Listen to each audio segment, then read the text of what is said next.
An incredible story lined up for you today, and we hope it keeps you on the edge of your seat. Let's jump right into the story. Preston Fowler's fingers drummed an impatient rhythm on the steering wheel as he navigated through the congested streets of downtown. At 45, the architect had built a reputation for innovative, sustainable designs, but today his mind was consumed by the eco-friendly skyscraper project that was eating up his time and sanity in equal measure. As he pulled into the driveway of his suburban home, the tension in his shoulders eased slightly. The front door swung open before he could reach for his keys. Jessica, his wife of 20 years, practically bounced out to greet him, her enthusiasm seeming oddly out of place. "Preston, darling, you're home early," she chirped, her eyes gleaming with an intensity that made him pause. He glanced at his watch. "It's past 8, Jess." "Oh, is it?" She laughed, the sound a touch too high. "I guess I lost track of time. How was your day?" Preston raised an eyebrow, curiosity momentarily overriding his exhaustion. "Same as always. Meetings, revisions, more meetings." "You seem chipper." Jessica's smile widened. "I have a surprise for you," she said, practically vibrating with excitement. "A surprise?" Preston echoed, his fatigue-addled brain struggling to keep up. "Meet me at the Regal Hotel tomorrow at 7 p.m. Don't be late." The enthusiasm in her voice felt off, like a discordant note in a familiar melody. But Preston, his mind still half occupied with work concerns, simply nodded. "All right," he said, stepping past her into the house. "I'll be there. Now, if you don't mind, I need a shower." As the hot water pounded against his back, Preston's thoughts drifted. Their marriage had been distant lately, true. The passion that once burned between them had cooled to embers. But he'd been working hard, building a future for them both. Surely Jessica understood that? He stepped out of the shower, wrapping a towel around his waist. Jessica was nowhere to be seen.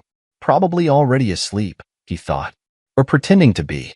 He sighed, the weight of unspoken words hanging heavy in the air. The next evening, Preston arrived at the Regal Hotel precisely at 7 p.m., a bouquet of roses in hand. The concierge, a young man with a polite smile, directed him to a suite on the top floor. "Enjoy your evening, sir," the concierge said, a hint of knowing in his voice that made Preston's skin prickle. As the elevator ascended, a mix of anticipation and unease settled in his stomach.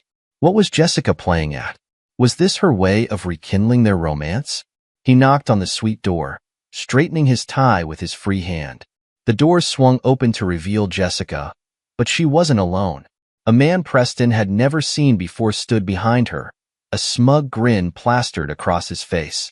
"Hello, Preston," Jessica said, her voice devoid of warmth. "You're right on time. Always so dependable." Preston's eyes darted between Jessica and the stranger. "What's going on here, Jess?" Jessica's lips curled into a cruel smile. "Meet Antonio, my high school sweetheart." "Your surprise is this. I'm leaving you." Preston stood frozen, his mind refusing to process the words. Antonio sauntered forward, draping his arm around Jessica's waist. "Thanks for keeping her warm for me, chump," Antonio sneered, his eyes gleaming with malicious glee. Jessica's eyes, once warm and loving, now held only cold contempt. She tossed an envelope at Preston's feet. "Divorce papers. I've already transferred your retirement funds to my account." She paused, savoring the shock on Preston's face. "Oh, and here's a one-way ticket to Alaska.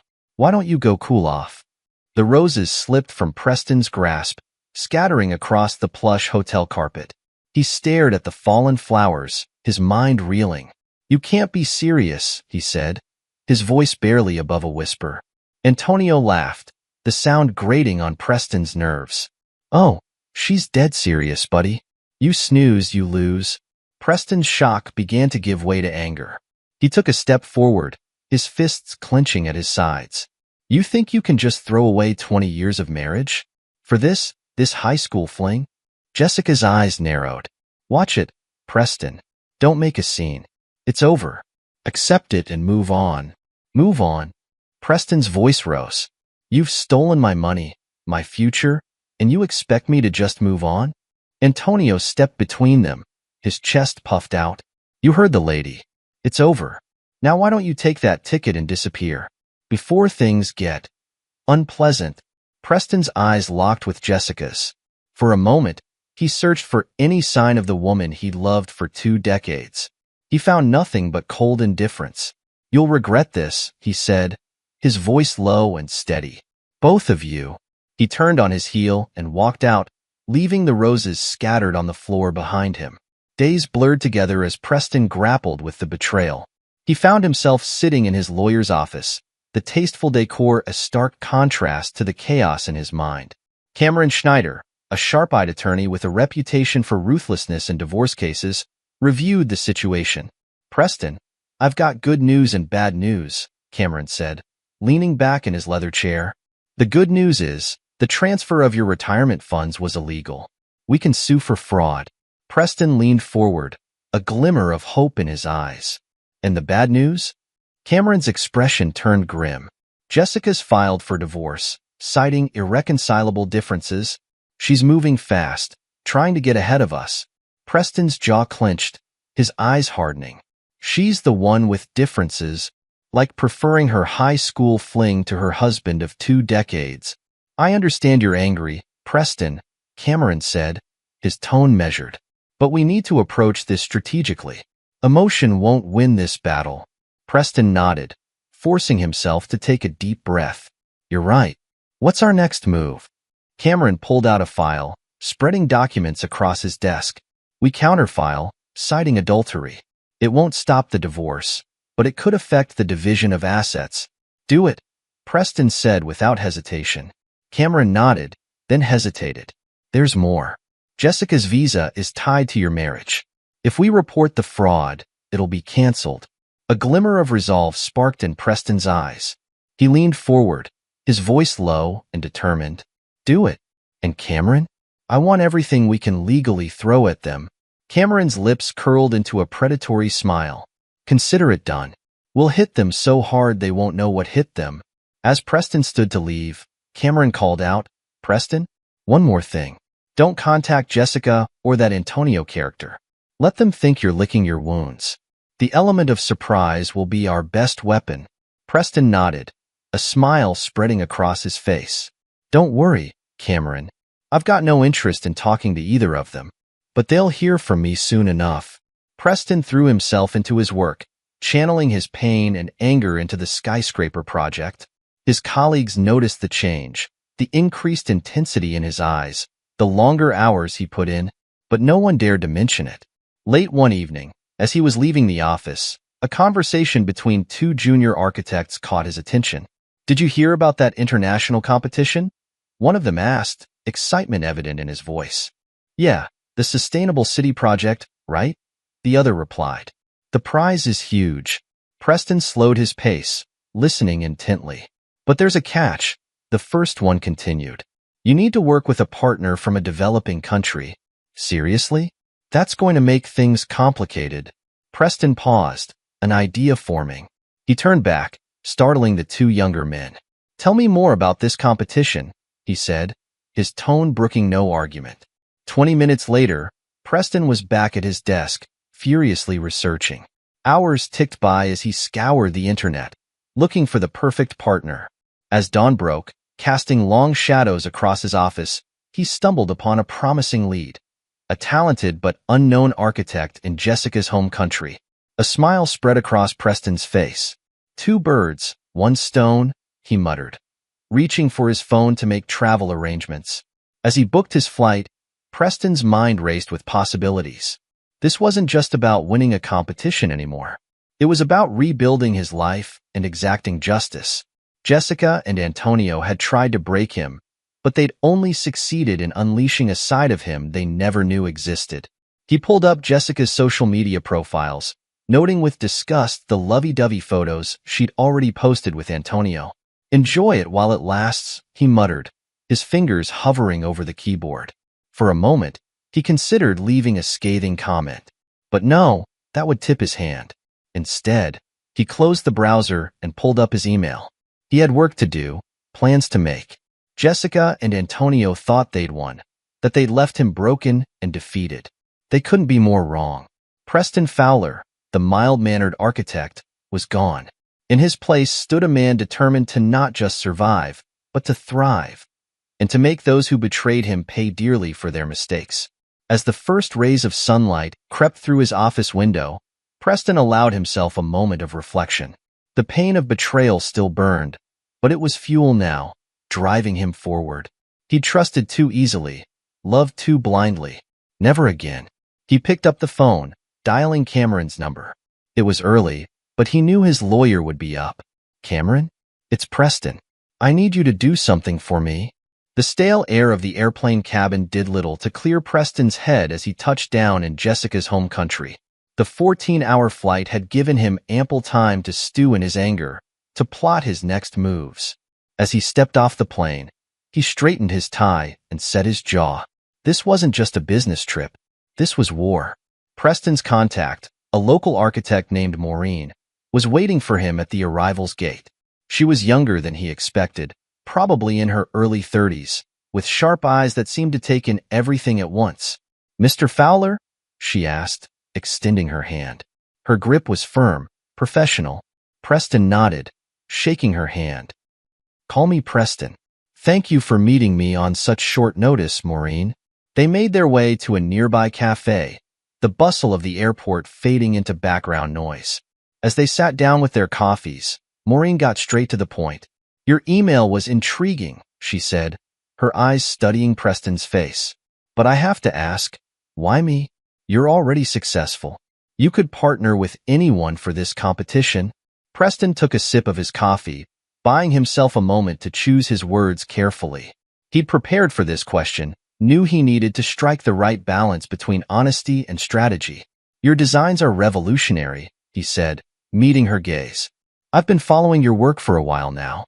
The way you integrate local materials and traditional techniques into modern, sustainable structures. It's exactly what this competition is looking for." Maureen's eyebrow arched skeptically. "Flattery will get you nowhere, Mr. Fowler. What's the real reason?" Preston's lips twitched in a hint of a smile. He appreciated her directness. "All right, cards on the table. I'm going through a personal upheaval. My wife left me, tried to clean out my accounts. I need this win, both professionally and personally. And I believe that together, we could not only win this competition but change the face of sustainable architecture." He watched as Maureen processed this information, her expression unreadable. Finally, she spoke. "And what do I get out of this, besides a chance at a prize that's not guaranteed?" "Exposure," Preston said without hesitation. "Win or lose, you'll be working with one of the top firms in sustainable design. It's a foot in the door of an industry that, let's face it, isn't always welcoming to women, especially in this part of the world." Maureen's eyes narrowed, but Preston could see the spark of interest there. "You've done your homework," she said. Preston nodded. "I believe in being prepared. So, what do you say? Partners?" Maureen was silent for a long moment, her fingers tapping a rhythmless beat on the table. Finally, she extended her hand. "Partners," she said. "But I warn you, Mr. Fowler, I don't tolerate being used or manipulated. If I sense any funny business, I'm out. Understood?" Preston shook her hand, a genuine smile crossing his face for the first time in weeks. "Understood. And please, it's Preston. We're partners now, after all." As they left the cafe, diving into the humid air of the city, Preston felt a weight lift from his shoulders. The first piece of his plan was in place. Jessica and Antonio might think they'd broken him, but they had no idea what was coming. Across the ocean, Jessica and Antonio were living it up, oblivious to the storm brewing. They'd moved into a penthouse apartment, paid for with Preston's stolen retirement funds. Jessica lounged by the rooftop pool, sipping champagne as Antonio massaged her shoulders. "You know," Antonio said, his hands working out a knot in Jessica's neck, "I could get used to this life." Jessica laughed, the sound echoing across the empty rooftop. "Well, get used to it, baby. We've got plenty to spare." Antonio's hands paused. "About that, how long do you think it'll take before the money transfer gets noticed?" Jessica waved her hand dismissively. "Please. Preston's probably crying into his blueprints right now. By the time he figures it out, if he ever does, we'll be long gone. She turned, pulling Antonio in for a kiss. Now stop worrying and pour me another glass. We've got a lot of lost time to make up for. As they clinked their glasses together, neither of them noticed the dark clouds gathering on the horizon. The storm was coming, whether they were ready or not. Preston hunched over the drafting table, his pen flying across the paper. Across from him, Maureen was deep in concentration, her computer screen flickering with complex 3D models. They'd been working nonstop for weeks, their design for a self-sustaining city taking shape before their eyes. What if we integrated vertical farming here? Maureen suggested, pointing to a section of the model. It would increase food production and add a unique aesthetic element. Preston nodded, quickly sketching the idea. Brilliant. And if we use native plants, it'll tie into the local ecosystem. Their partnership had flourished beyond Preston's wildest expectations. Maureen's innovative ideas perfectly complemented his technical expertise. As their design gained traction in the competition, Preston felt a surge of satisfaction. This was more than just a professional triumph. It was the first step in his plan for revenge. But even as he threw himself into the project, Preston hadn't forgotten about Jessica. In his spare moments, he'd been discreetly gathering information about her past and her home country. Every scrap of intel was carefully filed away, ammunition for the battle to come. His phone buzzed, Cameron's name flashing on the screen. Preston excused himself, stepping out onto the balcony of their rented workspace. Cameron, what's the news? His lawyer's voice crackled over the line. The fraud case is solid, Preston. We've got her dead to rights on the retirement fund transfer. But there's more. We're pushing for an annulment based on Jessica's infidelity. Preston's grip tightened on the phone. Excellent. What's the catch? I hear a but coming. Cameron sighed. But there's a complication. She's trying to claim half your business assets. Says she supported you while you built the company, so she's entitled to a share. Preston's eyes narrowed, his free hand clenching into a fist. Not for long, she's not. What are you planning, Preston? Cameron asked, a note of concern in his voice. Don't worry about it, Preston said. Just keep the legal pressure on. I'll handle the rest. He ended the call, his mind already racing. Jessica thought she could take half his company? She had another thing coming. Over the next few days, Preston initiated a series of careful maneuvers. He restructured his company, moving assets into protected trusts and offshore accounts. It was all perfectly legal, if a bit ethically gray. But Preston was past caring about ethics. This was about survival. As he worked, he kept one eye on the competition. Their design was gaining attention, industry insiders whispering about the dark horse team that was shaking things up. Preston allowed himself a smile. Let Jessica and Antonio think they'd won. The game was just beginning. Jessica frowned at the bank statement, her manicured nail tapping against the screen of her tablet. Antonio, she called, her voice sharp. Come look at this. Antonio sauntered in from the bedroom, still buttoning up his silk shirt. What is it, babe? The money, Jessica said, thrusting the tablet at him. It's not all there. Antonio's brow furrowed as he looked at the numbers. What do you mean? Did you spend more than you thought? Jessica shot him a glare. Don't be stupid. I know exactly how much I've spent. This is something else. She paced the room, her mind racing. It's Preston. It has to be. That sneaky bastard is up to something. Antonio flopped onto the couch, looking unconcerned. So what? We still have plenty. And by the time he figures out how to get it back, we'll be long gone. Jessica whirled on him, her eyes flashing. You don't get it, do you? This isn't just about the money. It's about winning. And I refuse to let that pathetic excuse for a man beat me. She grabbed her phone, furiously tapping out a message. We need to hit back. Hard. What are you thinking? Antonio asked, a hint of nervousness creeping into his voice. Jessica's lips curved into a cruel smile. Preston's always been so proud of his precious skyscraper project. What if something were to go wrong? Over the next few days, Jessica and Antonio launched their counterattack. They spread rumors about structural instabilities in Preston's eco-friendly skyscraper, whispering to investors and city officials about potential safety hazards. But Preston was one step ahead. He'd anticipated their move, had been preparing for it since the moment Jessica betrayed him. Every stage of the project had been meticulously documented, every safety measure triple-checked and verified by independent experts. When the rumors reached fever pitch, Preston calmly presented his evidence.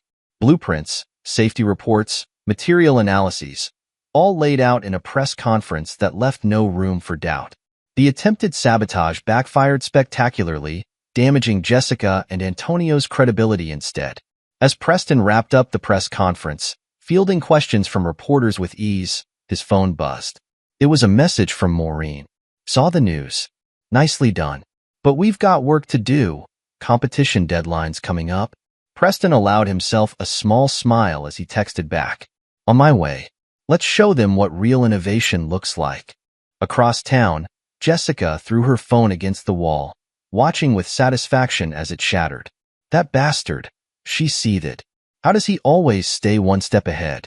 Antonio, lounging on the couch, barely looked up from his magazine. Maybe it's time to cut our losses, babe. We've still got enough. Enough? Jessica interrupted, her voice rising to a shriek. It's not about enough. It's about winning. And I refuse to let Preston win. She stormed over to the liquor cabinet, pouring herself a generous glass of scotch. As she drank, her mind raced. The money was dwindling faster than she'd anticipated. Preston was outmaneuvering her at every turn. She needed to act fast. We need to speed up the divorce proceedings, she said, more to herself than to Antonio. Secure what assets we can before Preston can protect them all. Antonio finally looked up, a hint of concern in his eyes. Jess, maybe we should. Shut up, Jessica snapped. I'm not asking for your opinion. Just do as I say. Got it? As Antonio nodded meekly, Jessica turned to stare out the window at the city skyline. Somewhere out there, Preston was plotting his next move.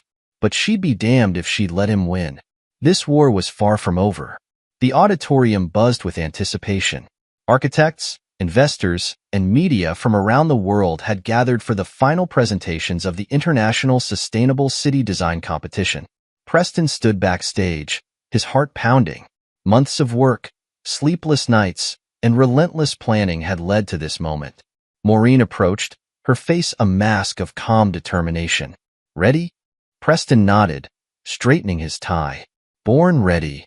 As they waited for their turn, Preston's eyes scanned the audience. His breath caught in his throat as he spotted two familiar faces.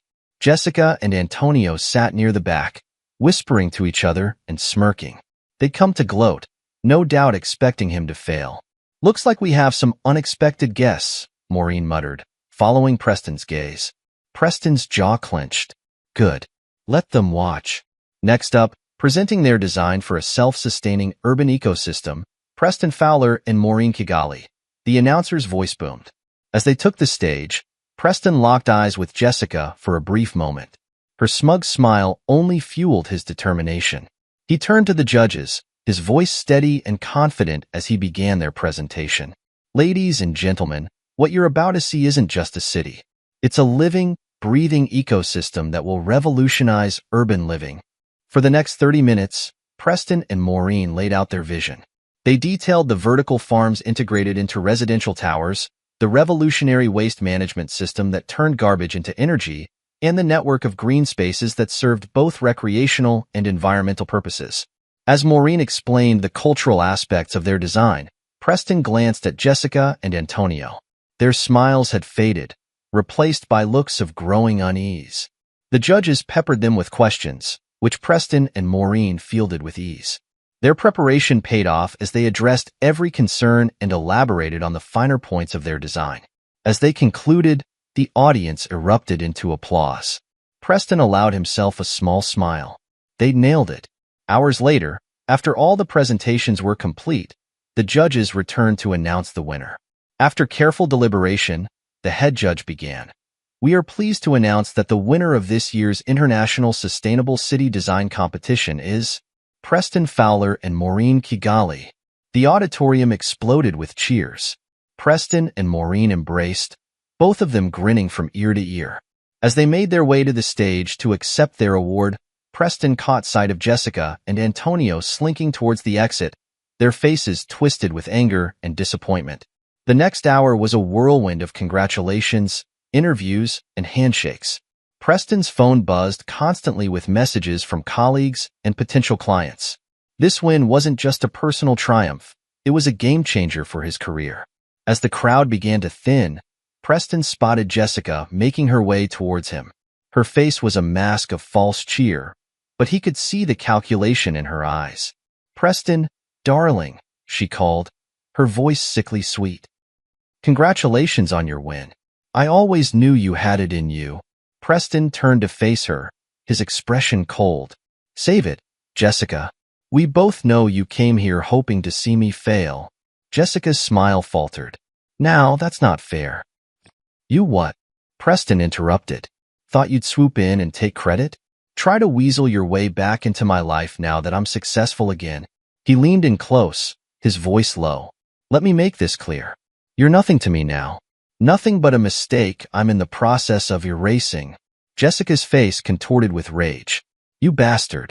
You think you've won? This isn't over." Preston smiled, a cold, ruthless expression that made Jessica take a step back. "Oh, it's far from over.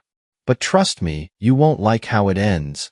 He turned his back on her, rejoining Maureen and a group of investors who were eagerly discussing future projects. As he engaged in the conversation, Preston could feel Jessica's glare boring into his back. But for the first time since her betrayal, he felt nothing but satisfaction. The tables had turned, and Jessica was about to learn just how badly she'd miscalculated. The courthouse loomed before Preston, a monument to justice that would soon become the stage for his final act of retribution. He straightened his tie, his face a mask of calm determination as he climbed the steps.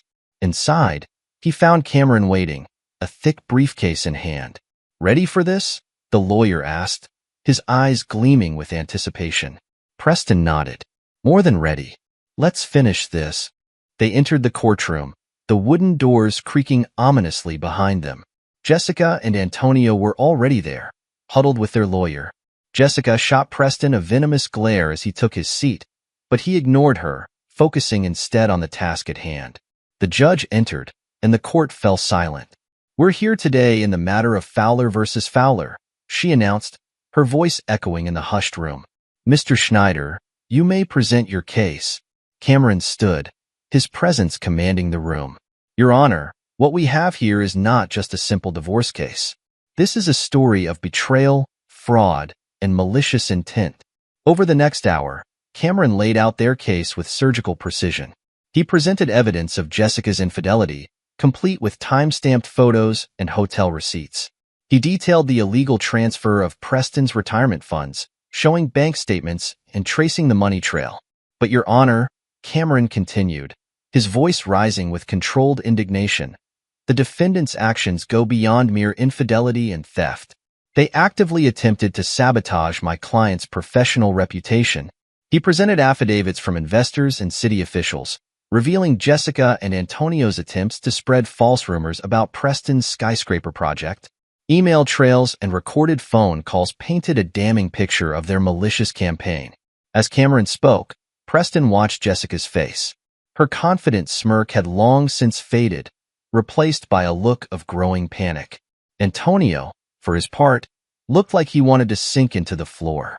"Furthermore, Your Honor," Cameron said, producing a final set of documents, "we have evidence of the defendant's past indiscretions in her home country. Actions that, if brought to light, could have serious consequences for her immigration status." Jessica's head snapped up, her eyes wide with shock. She hadn't expected this, hadn't realized how thoroughly Preston had investigated her past.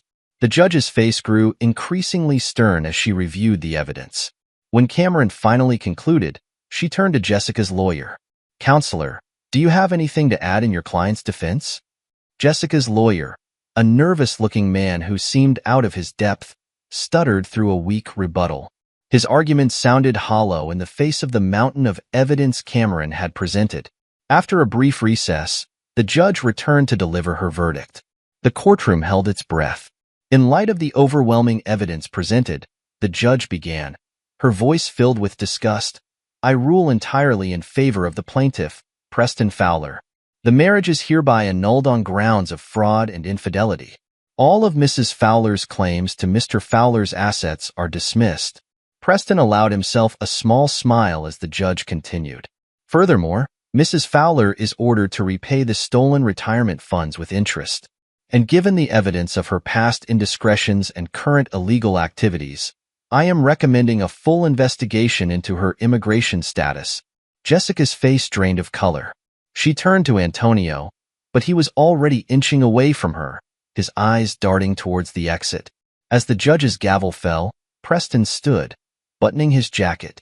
He looked at Jessica, seeing not the woman he had loved for 20 years, but a stranger who had tried to destroy him. "I told you this wasn't over," he said quietly as he passed her. "Enjoy your trip home." Outside the courthouse, reporters clamored for a statement. Preston paused on the steps, Cameron at his side. "Mr. Fowler, how do you feel about the verdict?" Preston straightened his tie, his face a mask of professional calm. "Justice has been served," he said simply. "Now, if you'll excuse me, I have a city to build." As he walked away, leaving the chaos behind him, Preston felt a weight lift from his shoulders. The betrayal that had nearly broken him was now nothing more than a closed chapter in his life. Ahead lay new challenges, new triumphs. And this time, he'd face them on his own terms. Months passed like pages turning in a book, each one filled with victories both personal and professional. Preston stood atop his completed skyscraper, the wind whipping at his suit as he surveyed the city sprawling below. The eco-friendly building was a testament to his vision, a gleaming beacon of sustainable architecture that had already become a landmark. The door to the roof opened, and Maureen stepped out to join him. In the months since their competition win, she had become more than just a partner. She was a friend, a confidant, and a driving force in their newly formed international firm. "Quite a view," Maureen said, coming to stand beside him. "Hard to believe how far we've come in such a short time." Preston nodded, a small smile playing on his lips. "It's been quite a journey." Maureen leaned against the railing, her eyes sparkling with barely contained excitement. "I've got some news," she said. "I heard through the grapevine about Jessica and Antonio." Preston raised an eyebrow, curious despite himself. "Oh, they were last seen arguing at the airport," Maureen said, a hint of satisfaction in her voice. "Apparently, he dumped her when the money ran out. Left her high and dry at the departure gate." Preston absorbed this information, surprised to find that he felt nothing. No satisfaction, no anger, not even pity. Just nothing. "Karma," he said simply. Maureen studied his face for a moment, then nodded, seemingly satisfied with what she saw. "So," she said, changing the subject, "shall we discuss our next project? I've got some ideas for that renewal contract in Singapore." As they delved into the details of their upcoming work, Preston found his mind wandering. He thought about the man he had been just a year ago. Trusting, naive, blindsided by betrayal. That man was gone, replaced by someone stronger, more cautious, but also more fulfilled. The betrayal had nearly broken him, it was true. But from those broken pieces, he had built something far greater than he had ever imagined. A thriving international firm, a reputation as a pioneer in sustainable architecture, and genuine connections with people who valued him for his skills and his character, not what they could take from him. As the sun began to set, painting the sky in brilliant oranges and purples, Preston allowed himself a moment of reflection.